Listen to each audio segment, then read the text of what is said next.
Depuis le mois de mars, le Royaume s'est lancé dans la fabrication de masques grand public 100% marocains, vendus 80 centimes l'unité, sous l'impulsion du ministère de l'Industrie et grâce aux subventions du Fonds spécial dédié à la lutte contre le Covid-19.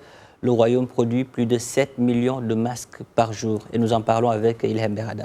Bonjour Ilham. Bonjour Pape. Je vois que vous êtes venu avec pas mal de masques aujourd'hui sur le plateau. J'espère juste que vous n'allez pas tous les porter en même temps. Non, ne vous inquiétez pas. Un seul masque, Pape, suffit donc pour se protéger. Bon, celui-là, je vous les montre parce que, comme vous voyez, donc il y en a plusieurs avec, bien sûr, fait de différents produits. Là, c'est le produit Nanticé et c'est celui, bien sûr, qui coûte les 80 centimes.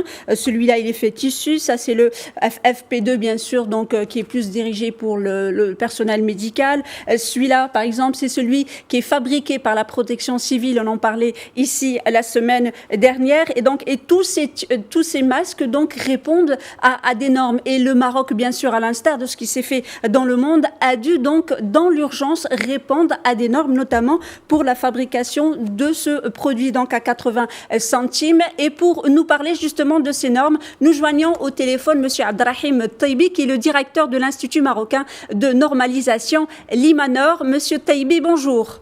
Bonjour madame.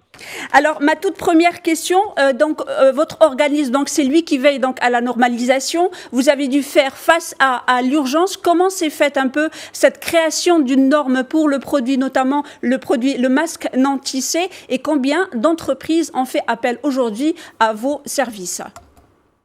Merci beaucoup. Donc, conformément à ces missions, l'IMANOR, en tant qu'organisme public, et suite à la demande de notre ministère de tutelle, a déclenché le processus d'élaboration d'une norme marocaine, sur les masques de protection.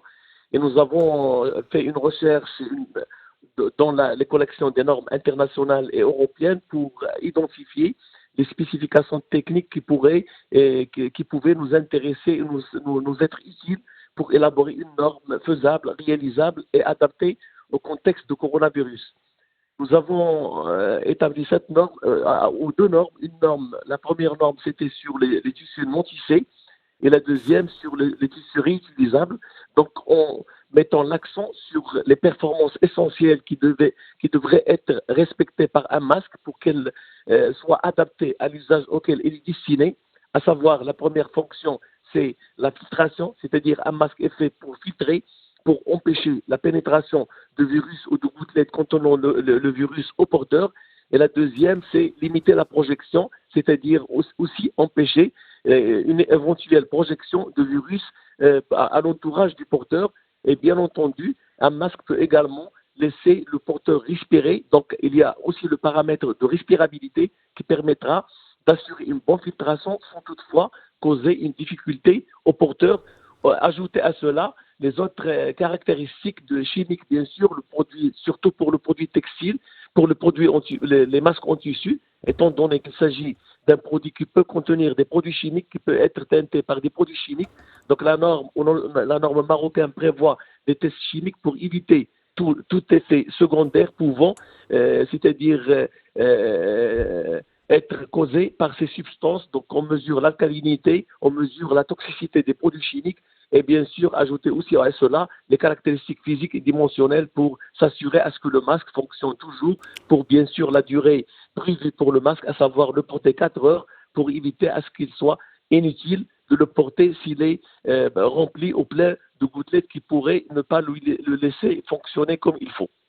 Alors, Monsieur Taibi, il ne reste pas beaucoup de temps. Alors, ma deuxième et dernière question. Alors, comme vous le disiez, donc pour chaque masque, il y a eu donc le masque de 80 centimes, il y a eu donc une norme, et celui pour le tissu, il y a eu des normes. Mais vous m'avez pas dit donc combien d'entreprises donc ont demandé cette norme donc pour pouvoir en fabriquer. Et est-ce qu'une norme, au vu bien sûr de cette pandémie, est-ce que la norme est évolutive? Alors nous avons, pour le tissu non tissé, nous avons plus de 40 entreprises qui sont déjà certifiées et nous avons une dizaine qui sont en cours de certification.